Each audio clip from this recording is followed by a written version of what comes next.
গ্রামে চাপা ক্ষোভ এবং মানুষের মধ্যে হতাশা আমাদের এখানে পৌঁছায়। আমরা সংবাদকর্মীর মাধ্যমে পৌঁছাইলে আমরা বিষয়টা দেখার জন্য আমরা ক্লিনিকে এসেছি।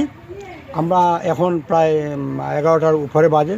আসলে আমরা এখানে দীর্ঘ লম্বা লাইন দেখতেছি।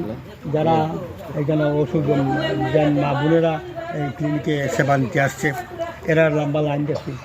আর তারার যে ভাষ্য যে প্রায় বছরের ভিতরে প্রায় সময়ই সারা বছরই বন্ধ থাকে, মাঝে মধ্যে প্রাইভেটলি একটা তালা খুলে তার নিজস্ব কিছু কাজ হইয়া আর চলে যায়। এর মধ্যে যদি কেউ দেখে গেলে আর ওষুধ দিতে যায়, তাদের কাছ থেকে 20 টাকা দাবি করে। আর যাওয়ার সময় এই গ্রামের ছেলেপেলেরা যে ওষুধ নিয়ে যায়, সেটা তাদের দেখিয়া তার জিজ্ঞাসা করলে সে একটা গোয়ার এর মতো উত্তর দেয় যে তোমাদের কি, আমরা যেমন সেটা হবে।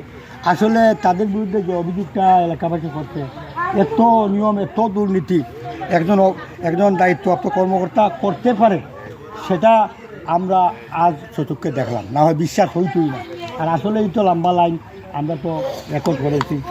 আর গ্রাম এলাকা যেহেতু এটা বড় এলাকা, এখানে কুর্সি, সাজ কাফন, ফুটার মাটি সহ সুবিধাভোগী হাজার হাজার লোক একটা ক্লিনিক জমে বসে। এই ক্লিনিকটা যে যার উপরে দায়িত্ব দেওয়া হয়েছে, সে এতই অমানবিক কাজ করতেছে এলাকায় যে আসলে আইনশৃঙ্খলা পরিস্থিতি থেকে একদম ঘোলাটে করে ফেলেছে।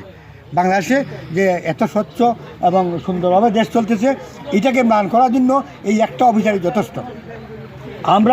আমি মনে করব যে আজকে যে এই অন্ধকার অবস্থাকে আমরা দেখালাম, এই অন্ধকার এই ক্লিনিকের দায়িত্বে যে রকমের অবহেলা এবং দুর্নীতি এবং দুরবস্থা করছে, এটার আশু পদক্ষেপ নেওয়া হোক, না হয় এই বিপ্লবোত্তর বাংলাদেশের আশা ধূলিসাৎ হয়ে যাবে। ধন্যবাদ। এত বড় জনবহুল এলাকায় একটা ক্লিনিক, এই ক্লিনিকে যদি এইরকমের একটা কাদ্দার বইয়া আইন শৃঙ্খলা বাহিনীতে এবং বর্তমান পরিস্থিতিতে প্রশ্নবিদ্ধ করে, তাহলে সারা বাংলাদেশের এই যে অহংকার গর্ব চূর্ণ করে ফেলাইব এই ডাক্তার।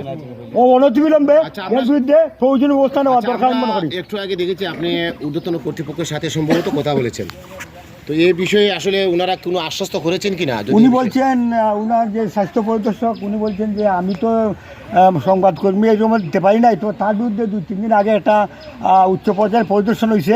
আশা করি তার বিরুদ্ধে কোনো ব্যবস্থা নেওয়া হবে। কিন্তু আপনারা চূড়ান্ত করার জন্য সামাদ সাহেবের সাথে যোগাযোগ করার কথা উনি বলছেন যে আমরা একটা তদন্ত কমিটি গঠন করে তার বিরুদ্ধে তদন্ত করছি। আশা করি তারে একটা বদলি বা শাস্তিমূলক কিছু করা হবে, কিন্তু এটা চূড়ান্ত রিপোর্টটা সামাদ সাহেবের কাছ থেকেই নিতে হবে।